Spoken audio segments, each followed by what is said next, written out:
வணக்கம் வெண்பெரிய யூடியூப் நண்பர்களே, நம்ம சேனலில் சப்ஸ்கிரைப் பண்ணாத நண்பர்கள் சப்ஸ்கிரைப் பண்ணிக்கங்க. கூடவே பெல் ஐக்கனை கிளிக் பண்ணி வச்சுங்க. அப்போ தான் நம்ம போடக்கூடிய வீடியோ உடனுக்குடனே வந்து சேரும். நீங்களும் நம்ம டெலிகிராம் சேனலில் ஜாயின் பண்ணல அப்படின்னா மஸ்ட்டாக ஜாயின் பண்ணிக்கங்க. டிஸ்கிரிப்ஷன்லேயும் ஃபஸ்ட் கமெண்ட்லேயும் பின் பண்ணி வைக்கிறோம். ஸோ வாங்க இன்றைக்கி வீடியோக்குள்ளே போகலாம். இந்த வீடியோவில் ஆஸ்திரேலியா உமனுக்கும் இந்தியா உமனுக்கான செகண்ட் ஓடிஐக்கான ப்ரெடிக்ஷன் பார்க்க போகிறோம். ஓடிஐ மேட்சுக்கான பிளேயர்ஸ் செலெக்ஷனே வந்து கொஞ்சம் டிஃப்ரெண்ட்ஸ்லையாக இருக்கணும். ரொம்ப இம்பார்ட்டண்ட் பிட்ச் ரிப்போர்ட் அப்படிங்கிறது இங்கே ரொம்ப முக்கியம். பிட்ச் எப்படி பிஹேவ் பண்ணும் அப்படிங்கிறத நோட்டீஸ் பண்ணால் மட்டும்தான் ஓடிஐ மேட்ச்லையெல்லாம் நம்ம கொஞ்சம் சைன் பண்ண முடியும். ஸோ அதனால் ரொம்ப இம்பார்ட்டண்ட் பிட்ச் ரிப்போர்ட் அப்படிங்கிறத கவனத்தில் வச்சுக்கோங்க. மஸ்ட்டாக ஒரு சில விஷயங்கள் நான் சொல்கிறேன். இது உமன்ஸ் மேட்சாக இருந்தாலும் சரி, மென்ஸ் மேட்சாக இருந்தாலும் சரி, ரெண்டுக்குமே பொருந்தக்கூடிய அமைப்பு இருக்கும். ஸோ ஓடிஐக்கு நீங்கள் டீம் மேக் பண்ணுறீங்க அப்படின்னா சில ஸ்டாண்டர்ட் அண்டு ஸ்டெடி பிளேயர்ஸ் அப்படிங்கிறத பார்த்துக்கணும். ஸ்டாண்டர்ட் அண்டு ஸ்டெடி அப்படின்னா அந்த பிளேயர்ஸ் வந்து ஸோ கன்ஃபார்மாக பாயிண்ட்டுக்குள்ளே இருக்கக்கூடிய பிளேயர்ஸ். ஸோ இதை எப்படி பொருத்தி பார்க்கணும் அப்படின்னா பிட்ச் ரிப்போர்ட்டோட கன்சிடரபிள் பண்ணிக்கணும். பிட்ச்சு எப்படி பிஹேவ் பண்ணும், ஸோ இங்கே வந்து யாருக்கான வாய்ப்புகள் அதிகம், அதாவது பவுலர்ஸுக்கா பேட்டர்ஸுக்கா, இந்த மாதிரியான ஒரு சில விஷயங்களை கன்சிடரபிள் பண்ணி அதில் ஸ்டாண்டர்ட் அண்டு ஸ்டெடியாக இருக்கக்கூடிய பிளேயர்ஸ் பிட்ச் வந்து ஃபாஸ்ட் பவுலிங்க்கு சப்போர்ட்டாக இல்லை ஸ்பின்னர்ஸுக்கு சப்போர்ட்டாக இப்படிங்கிற மாதிரி கொஞ்சம் அனலைஸ் பண்ணி ரியலைஸ் பண்ணி தான் ஓடிஐ மேட்ச்சுக்கு நீங்கள் டீமை பிக் பண்ண வேண்டியது வரும். உமன்ஸ் மேட்ச் T20 இல்லை மென்ஸ் மேட்ச் T20 இதெல்லாமே வேறு சினாரியோவாக இருக்கும். பட் ஓடிஐ டெஸ்ட் இதெல்லாமே டிஃப்ரெண்ட் சினாரியோவில் இருக்கும். எக்ஸாம்பிளுக்கு இந்தியாவும் ஆஸ்திரேலியாவும் இப்போ டெஸ்ட் விளையாடுறாங்க. ஸோ ஆஸ்திரேலியாவில் மேட்ச் நடக்குது. ஆஸ்திரேலியா கிரவுண்ட் அப்படிங்கிறது ஃபாஸ்ட் பவுலிங்க்கு எஃபெக்டிவாக இருக்கும். ஸோ அப்போ வந்து அங்கே நம்ம ஸ்டாண்டர்டு ஸ்டெடி அப்படிங்கிற பிளேயர்ஸ் நம்ம ஒரு கணக்கு எடுத்திருப்போம். ஸோ இந்தியா பொறுத்த வரைக்கும் ஸ்பின்னில் டாமினேட் பண்ணுவாங்க. ஸோ ரவீந்திர ஜடேஜா, ரவிச்சந்திரன் அஸ்வின் இந்த மாதிரியான ஸ்பின்னர்ஸை நம்ம அந்த நாட்டில் கொண்டு போகும்போது ரொம்ப எஃபெக்டிவ் இல்லாமல் போகிறதுக்கு வாய்ப்பு இருக்கும். ஃபாஸ்ட் பவுலர்ஸ் டாமினேட் பண்ணுவாங்க. ஸோ அது மாதிரி தான் இப்போ உமன்ஸ் மேட்ச். சரி, பேசிக்கு ஏதோ பார்த்துக்கலாம். இதுவும் ஆஸ்திரேலியாவில் நடக்கக்கூடிய மேட்ச்சு, பெர்த்தில் நடக்குது, second ODI. So last match ஒரு எக்ஸாம்பிள், லாஸ்ட் மேட்ச் பார்த்தீங்க அப்படின்னா கேப்டன் விசி பவுலிங்கில் தான் வந்திருந்தது. அந்த ஃபாஸ்ட் பவுலிங்க்கு சப்போர்ட் அப்படிங்கிறது நிதர்சனமாகவே தெரிஞ்சுது. ஸ்கண்ட்டு 5 விக்கெட், செகண்ட் இன்னிங்ஸில் ரேணுகா சிங் 3 விக்கெட். உங்களுக்கு கேப்டன் விசி ஆப்ஷன்ஸ் பவுலிங்கில் ஃபாஸ்ட் பவுலிங்க்கு சப்போர்ட் பண்ணக்கூடிய 2 ஸ்விங் பவுலர்ஸாக இருக்கக்கூடிய 2 பேருமே ஸ்விங் பவுலர்ஸ். ஸோ அவங்களுக்குள்ள கேப்டன் விசி அப்படிங்கிறது வந்திருக்கு. ஓகேங்களா? ஸோ இந்த மாதிரி திங்க் பண்ணணும். பேசிக்காக ஆஸ்திரேலியா கிரவுண்ட் ஃபாஸ்ட் பவுலிங்க்கு சப்போர்ட் பண்ணும்.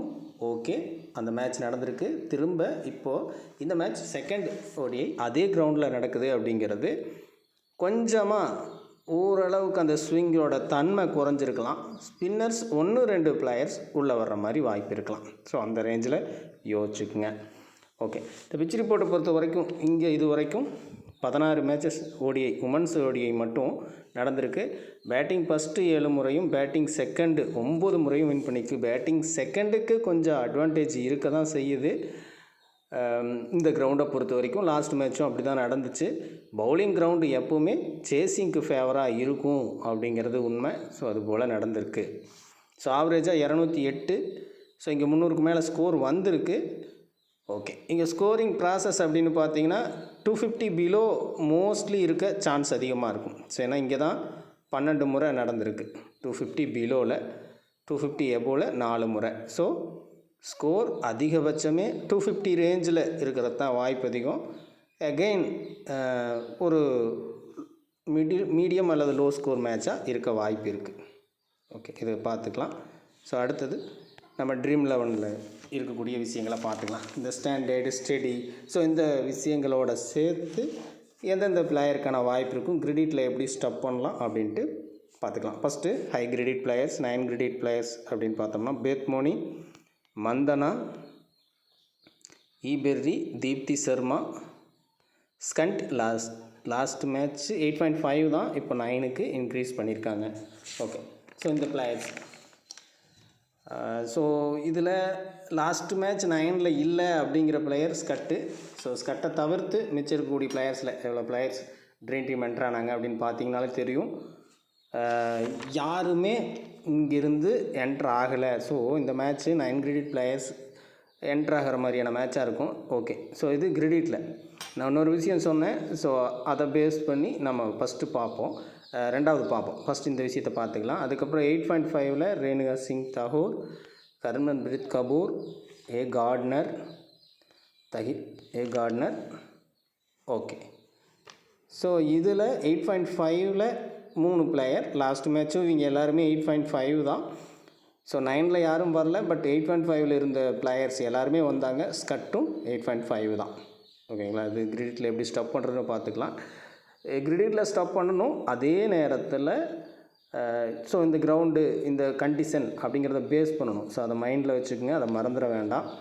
ஸோ அடுத்து 8 கிரெடிட்டை பொறுத்த வரைக்கும் எல்லாரையும் ஃபிட் பண்ண முடியுமான்னு தெரில. Okay, அலானா king miss. ஸோ கிங்கும் இருக்காங்க இதில். இன்னொரு 12 பிளேயர் மொத்தமாக ஹை கிரெடிட் 8 எபோவில் இருக்காங்க. இங்கே இதிலிருந்து minimum 6 players, maximum 7 to 8 players அப்படிங்கிற மாதிரி வரணும். ஸோ இப்போ 11 பேர் தான் காட்டியிருக்கோம். அலானா கிங் அப்படிங்கிறது இன்னொரு பிளேயர் அப்படிங்கிற மாதிரி எடுத்துக்கோங்க. ஓகேங்களா? சரி, ஓகே. இப்போ 9 கிரெடிட் பிளேயர்ஸை என்ன பண்ணலாம்? இப்போ 9 கிரெடிட் இவ்வளோ பிளேயர்ஸ் இருக்காங்க. ஸோ இங்கே நம்ம மேக்ஸிமம் கொஞ்சம் பிளேயர்ஸ் இங்கே எடுக்கிற மாதிரி வரும். லாஸ்ட் மேட்ச் ட்ராப் நிறையா ஆகிருக்கு. ஸோ இங்கே எடுக்கிற மாதிரி தான் வரும் பிளேயர்ஸை. 4ல் மினிமம் 2, மேக்ஸிமம் 3 வரைக்கும் வரக்கு வாய்ப்பு இருக்கும். ஸோ கிரவுண்டோட சப்போர்ட் இதையெல்லாம் இப்போ இங்கே ரியலைஸ் பண்ணுங்கள். ஸோ இந்த இடத்துல ஃபாஸ்ட் பவுலிங்க்கு எஃபெக்டிவாக இருக்கும். ஃபஸ்ட்டு மேட்ச் அளவுக்கு இல்லைனாலும் ஸோ கொஞ்சம் டவுன் ஆனால் கூட, ஆனால் திரும்ப ஃபாஸ்ட் பவுலிங்க்கு சப்போர்ட் இருக்கத்தான் செய்யுது. ஸோ அப்போது ஸ்கட் ஒரு fast bowlers, last match captain E Perry bowling பண்ண வாய்ப்பு இருக்குது. ஸோ இந்த 2 பிளேயர் கொஞ்சம் சூட்டபுளாக இருக்கக்கூடிய players. So பேத் Moni last match enter ஆகலை, ஒரு சான்ஸ் இருக்கலாம். ஸோ இப்படி எடுத்துக்கலாம். தீப்தி சர்மா ஸ்பின்னுக்கு எவ்வளோ எஃபெக்டிவ் இருக்கும் அப்படின்னு தெரியல. பேட்டிங் பேஸில் யோசிச்சிங்கன்னா எடுத்துக்கலாம். இது 9 கிரெடிட் பிளேயர்ஸ். ஸோ அடுத்தது 8.5 கிரெடிட் பிளேயர்ஸ் அப்படி பார்த்துட்டோம்னா, இங்கே இந்த மேட்ச்சு கண்டிப்பாக ட்ராப் லிஸ்ட் இருக்கும். ஸோ இந்த 3 பிளேயர், ஸோ இந்த மேட்ச்சில் ஒரு பிளேயர் மினிமம் கம்பல்சரி ட்ராப் பண்ணணும். ஸோ இங்கே யோசிச்சிங்க அப்படின்னா, கேப்டன் ஈஸியில் நீங்கள் ஒரு பிளேயர் மிஸ் பண்ணுற அந்த லாஜிக்கை பேஸ் பண்ணிங்கன்னா, எந்த டீம் பக்கம் டீமை மேக் பண்ணுறீங்களோ அந்த டீமோட பிளேயர்ஸை எடுத்துக்குங்க, இன்னொரு பிளேயரை ட்ராப் பண்ண பாருங்கள். ரேணுகா சிங் தாகூருக்கும் ஸ்கட்டுக்கும். இப்போ இன்னும் 8.5ல் நம்ம விட்ட பிளேயர்ஸ். ஸோ அது 8.5 அப்படின்னு சொல்லி கிங்கை பார்த்துக்கலாம். 8, ஓகே, நோ ப்ராப்ளம். 8.5 இல்லை, கிங்கு 8 தான். ஸோ இப்போ இந்த 3 பிளேயரில் கண்டிப்பாக ஒரு பிளேயர் அல்லது 2 பிளேயர் மட்டும்தான் இருக்கணும். ஒரு பிளேயரோட நிற்க இந்த மேட்ச் வாய்ப்பு அதிகம். ஸோ 3 பேர்த்தில் நீங்கள் யாரை வேணாலும் சூஸ் பண்ணலாங்கிற மாதிரி இருக்கும். ஸோ ஆஸ்திரேலியா சைடுனா கார்னருக்கு கண்டிப்பாக போகலாம். இந்தியா சைடு மேக் பண்ணுறீங்கன்னா மட்டும் ரேணுகா சிங் இல்லை ஹர்மன்பிரீத் கபூர் அப்படிங்கிற மாதிரி ஃபீல் பண்ணி எடுத்துக்கணும். ஸோ இந்த மேட்சை பொறுத்த வரைக்கும் இப்படி இருக்க வாய்ப்பு இருக்குது. ஸோ அடுத்து 8 பொறுத்த வரைக்கும் ஸோ உங்களுக்கு இருக்கக்கூடிய பிளேயர். ஸோ 9ல் அப்படியே மந்தனாவையும் விட்டுருக்கோம். ஸோ உடனே நான் விட்டுட்டேன் அப்படின்னு சொல்லுவீங்க. ஓகே, ஃபஸ்ட்டு 9 கம்ப்ளீட் பண்ணிடலாம். ஸோ 9ல் மந்தனாவும் இருக்காங்க. இந்தியா சைடு அப்படிங்கும்போது மட்டும் போட்டுக்குங்க மந்தனாவை. ஸோ 9ல் கண்டிப்பாக இருக்கக்கூடிய 1, 2, 3, 4, 5 பிளேயர்ஸில் 3 பிளேயர் வரைக்கும் மினிமம் பிக் பண்ணுங்கள். 4 பிளேயர் அப்படின்னு எடுத்துக்கிறதும் ஓகே தான். ஸோ 8 பொறுத்த வரைக்கும் கிட்டத்தட்ட இங்கே அலானா கிங். ஸோ ஒரு 4 பிளேயர் இருக்காங்க. இந்த 4 பிளேயரில் ஸ்பின்னர் அப்படிங்கிறது அலானா கிங்கு. ஸோ இவங்க 3 பேரும் மெக்ராத் ஓவர் போடலாம். எந்த மாதிரி மேட்சஸ்னால், இந்தியா வின் பண்ணுற மாதிரி மேட்சஸில் விக்கெட் விழுகலை. ஸோ சம்திங் ஏதாவது டிஃப்ரெண்ட்டாக நடக்குது, ஸோ ட்ரை பண்ணுவோம் அப்படிங்கிற மாதிரி இடத்துல மெக்ராத் பவுல் பண்ணலாம். அந்த இடத்துல உள்ளே வர்றதுக்கு வாய்ப்பு இருக்கும். ஸோ இப்படி சிம்பிளாக யோசிச்சிங்க அப்படின்னா, ஆஸ்திரேலியா சைடுனா சுதர்லாந்து ரொம்ப மஸ்ட்டாக திரும்பவும் என்ட்ராக வாய்ப்பு இருக்கும். இந்தியா சைடு அப்படின்னு யோசித்தா ரோட்ரிகஸ் லாஸ்ட் மேட்ச் வந்த மாதிரியே திரும்ப ஒரு மிடில் ஸ்டெபிலிட்டி கொடுக்கக்கூடிய பிளேயராக எடுக்கலாம். சரி, ஓகே. இது இப்போ கிரெடிட்டை பற்றி பேசிட்டோம். ஸோ இதே பிளேயரை வச்சு ரீசன்ட் ஃபார்ம் ப்ளஸ் இந்த கண்டிஷனுக்கு ஸ்டெபிலிட்டி கொடுக்கக்கூடிய பிளேயர்ஸ்.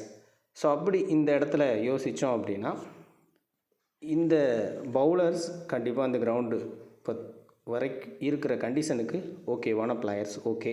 ஸோ இங்கே சுதர்லாந்து ஓகே, ஈபெர்ரி ஓகே. ஸோ இங்கே ரோட்ரிகஸ் ரீசன்ட் ஃபார்ம் நல்லா இருக்குது. ஸோ கொஞ்சம் ட்ரீம் டீம் என்ட்ரு ஆகிற சான்ஸ் கொஞ்சம் அதிகம். ஸோ இந்த இடத்துல தஹிலா மெக்ராத் வாய்ப்பு கிடைச்சா பர்ஃபார்மன்ஸ் பண்ண அதிக வாய்ப்பு இருக்கும். ஸோ அதே போல் தான் மந்தனாவும். ஸோ பேத்மோனி பொறுத்த வரைக்கும் ஒரு மேட்ச் வந்து ஃபெயில் அப்படின்னா அடுத்த match some dream team enter அப்படிங்கிற ஒரு ரிசல்ட்டுக்குள்ளே வர்றதுக்கு வாய்ப்பு இருக்கும். கார்ட்னர், தீப்தி சர்மா ப்ரிடிக்ட் பண்ண முடியாத பிளேயர்ஸாக இருப்பாங்க.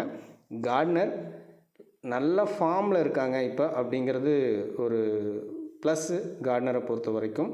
அதாவது பவுலிங்கில். ஸோ பேட்டிங் பேஸில் கார்ட்னரை யோசிச்சிங்கன்னா ரீசெண்ட் டைம் ஃபார்ம் நல்லா இல்லை. அதே தான் தீப்தி சர்மாவுக்கும் இருக்குது. ஸோ அதனால் அவங்கள நம்ம பெருசாக கன்சிடர் பண்ணலை.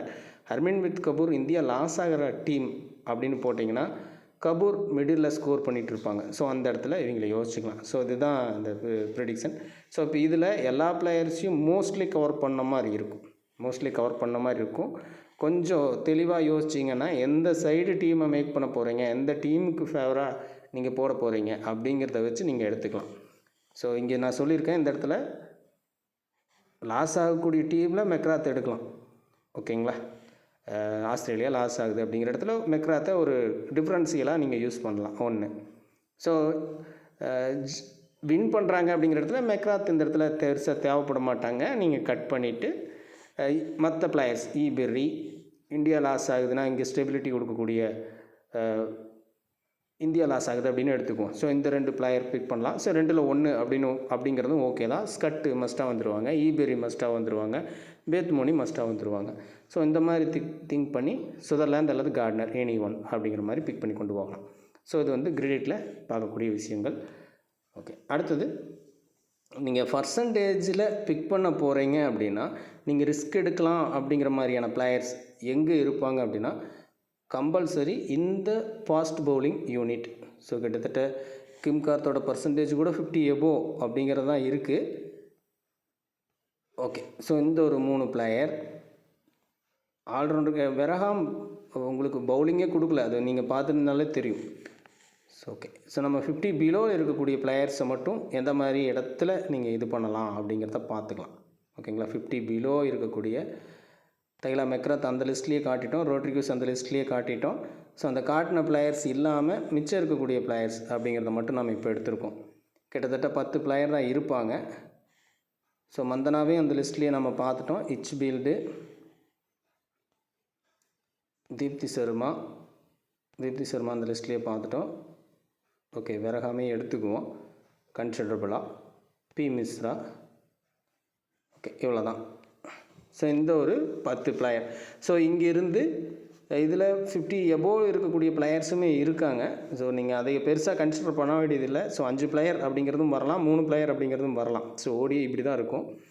இங்கே இந்த மாதிரியான சில விஷயங்களை மட்டும் நோட் பண்ணுற மாதிரி வரும். இப்போ லாஸ்ட் மேட்ச்சு ஜீவாலோட பர்சன்டேஜ் செக் பண்ணியிருப்பீங்க, ரொம்ப லோ பிக்கு.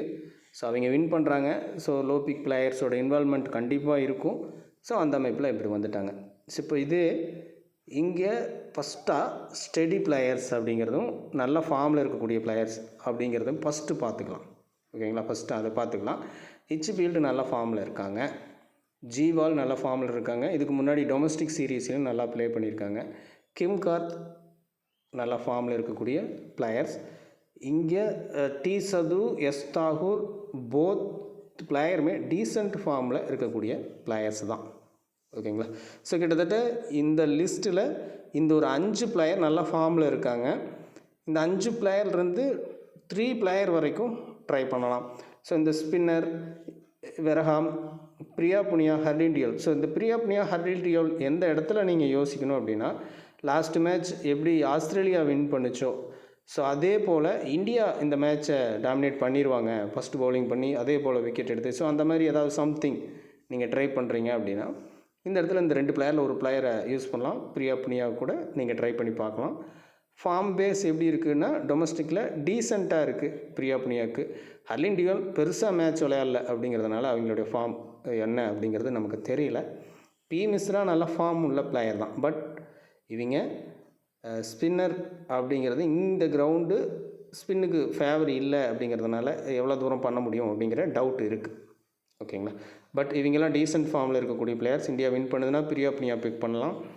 So Harleen Deol middle first batting அப்படிங்கிற இடத்துல புனியாவுக்கு பொதுவாக கூட டியோவில் ஏதாவது ஒரு டீமில் ட்ரை பண்ணி பார்க்கலாம்.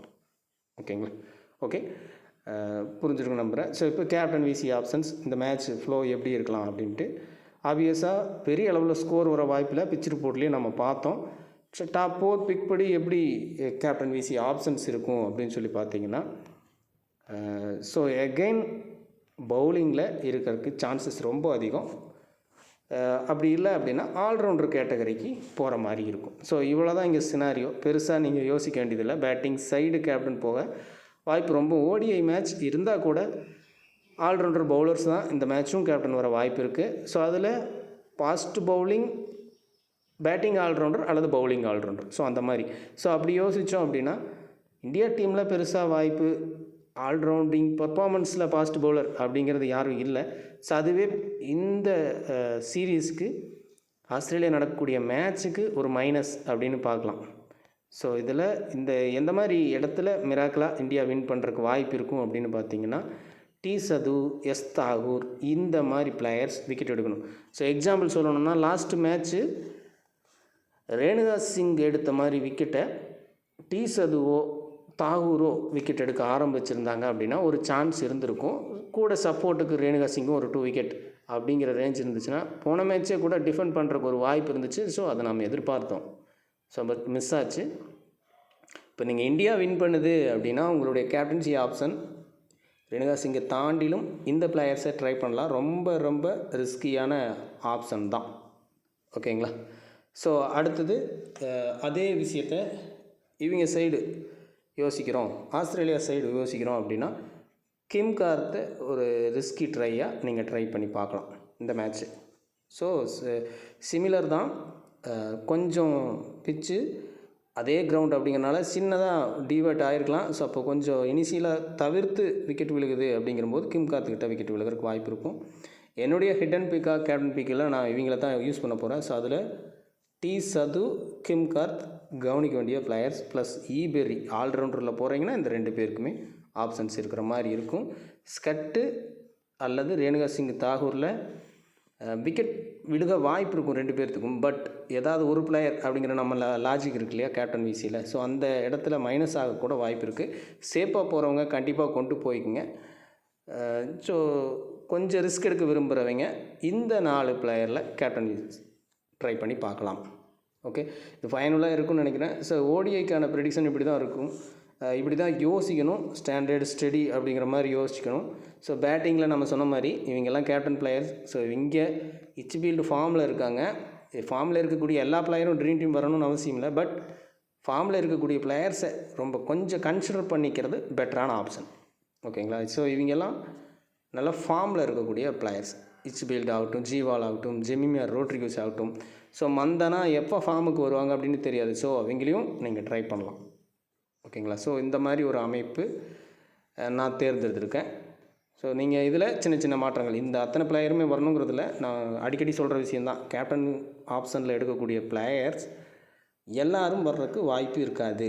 ஸோ இப்போ நீங்கள் இதை பார்த்துட்டு இது ஒரு டெமோ டீம் மாதிரி கன்சிடர் பண்ணி போனீங்க அப்படின்னா கண்டிப்பாக கிளிக் ஆக வாய்ப்பு இருக்காது. ஏன் அப்படின்னா இப்போ டி சதுக்கிட்ட அதிகமாக விக்கெட் விழுகுது அப்படின்னா தாகூர் மேபி உள்ளே வராமல் கூட போகலாம். ஸோ இந்த இடத்துல கேப்டன் விசியில் கட் ஆகிற மாதிரி ரேணுகா சிங்கே கூட கட் ஆகிட்டு அந்த இடத்துல தாகூர் கூட விக்கெட் எடுத்து உள்ளே வரலாம். ஸோ இந்த இது நடக்கும். கிம்கார்த்துக்கிட்ட அதிகமாக விக்கெட் விழுகும்போது ஸ்கட்டு மிஸ் ஆகி கூட இங்கே ரேணுகா சிங்கே கூட உள்ளே வர்ற மாதிரி எடுத்துக்குவோமே, ஸ்கட்டு மிஸ் ஆகி ஸோ ஈபெரிய சுதர்லாந்து, ஸோ இவங்களோட காம்போவில் கிம்கார்த் கேப்டனாகவும் சுதர்லாந்து அல்லது ஈபெரி, ஸோ அந்த மாதிரி அமைப்பில் மேட்ச் மூவ் ஆகவும் வாய்ப்பு இருக்கும். ஸோ அப்படியே ஈபெரி கேப்டன், கிம்கார்த் விசி, ஸோ இந்த டைப்பில் மாறுறக்கும் வாய்ப்பு இருக்கும். ஸோ இந்த குறிப்பிட்ட பிளேயர்ஸில் நீங்கள் ஒரு பிளேயரை ஸ்ட்ராங்காக கேப்டன் அப்படின்னு யூஸ் பண்ணும்போது அதுக்கு அடுத்து இருக்கக்கூடிய பிளேயர்ஸை நீங்கள் ட்ராப் பண்ணுங்கள். ஸோ அது பெஸ்டர் வேயாக இருக்கும். ஓகேங்களா. கிரெடிட்லையும் பர்சன்டேஜ்லையும் செக் பண்ணிவிட்டு அதே போல் கேப்டன் விசியும் இந்த மாதிரி ரொட்டேட் பண்ணுங்கள். கரெக்டாக அமைய வாய்ப்பு இருக்கும். ஸோ இது கண்டிப்பாக அது குழப்புற மாதிரி கிடையாது. நீங்கள் நம்ம இது மாதிரியே எடுத்து நீங்களும் ஸ்க்ரீன்ஷாட் எடுத்து வச்சுக்கிட்டு மேட்ச் ரிசல்ட் முடிஞ்சதுக்கப்புறம் சின்னதாக செக் பண்ணுங்கள். இது எப்படி புரிஞ்சுக்கிறது அப்படிங்கிறது உங்களுக்கு ரியாலிட்டியாக புரியும். ஓகே. ப்ளஸ் வந்து நம்ம வின்னர் ப்ரெடிக்ஷன் அப்படின்னு கொடுக்க போகிறோம் இந்த டிசம்பர் மாதம், ஜனவரி மாதம். குறிப்பாக மென்ஸ் பிபிஎல் டோர்னமெண்ட்டுக்கு அந்த வின்னர் ப்ரெடிக்ஷன் எந்த டீம் வின் பண்ண போகுது. ஸோ அது ட்ரேடிங் தெரிஞ்சவங்க யூஸ் பண்ணலாம். ஸோ அது வின்னிங் டீம் தெரியணும். ஸோ அதை வச்சு நீங்கள் எதாவது பண்ண போகிறீங்க, எந்த பிளேயர்ஸ் ப்ளே பண்ணுவாங்க, ஸோ ஏதாவது சம்திங் உங்களுக்கு தெரியணும்னா ஜாயின் பண்ணிக்கலாம். டெலிகிராமில் அதுக்கான அறிவிப்பு இருக்கும். ஸோ நிறைய பேர் பிபிஎலுக்கு டீம்ஸ், ஜிஎல் டீம்ஸுக்கு கேட்குறீங்க. ஸோ அது இன்னும் நான் முடிவு பண்ணலாமா இல்லை இந்த தடவை ட்ராப் பண்ணலாமா அப்படிங்கிற மாதிரி ஒரு ஐடியாவில் இருக்குது. இன்னும் சில ஐடியாலஜியை நான் எக்ஸ்ட்ராவாக எடுத்துக்கிட்டு அப்புறம் பண்ணலாமா அப்படிங்கிற ஒரு யோசனை இருக்குது. ஸோ அது பின்னாடி அறிவிக்கிறோம். இப்போதைக்கு எந்த டீம் வின் பண்ணும் அப்படிங்கிறத வச்சு உங்களுக்கு அது யூஸ்ஃபுல்லாக இருக்கும். ஸோ அது மூலிமா நீங்கள் எதாவது ஏர்ன் பண்ண முடியும் அப்படின்னு நினச்சிங்கன்னா தொடர்பு பண்ணுங்கள். ஸோ நம்ம கொடுத்துருக்கோம், அதில் தொடர்பு பண்ணுங்கள். மீண்டும் அடுத்த வீடியோவில் சந்திப்போம். ப்ளஸ் இன்னொன்று, நிறையா வீடியோ ஷேர் பண்ணுங்கள். பார்க்குற எல்லாருமே ஒரு லைக் போடுங்க. அப்போ தான் கொஞ்சம் வியூஸ் அதிகமாக கிடைக்கும். அது நீங்கள் எனக்கு கொடுக்க உதவி அப்படின்னு நான் எதிர்பார்க்குறேன். மீண்டும் அடுத்த வீடியோவில் சந்திப்போம். நன்றி, வணக்கம்.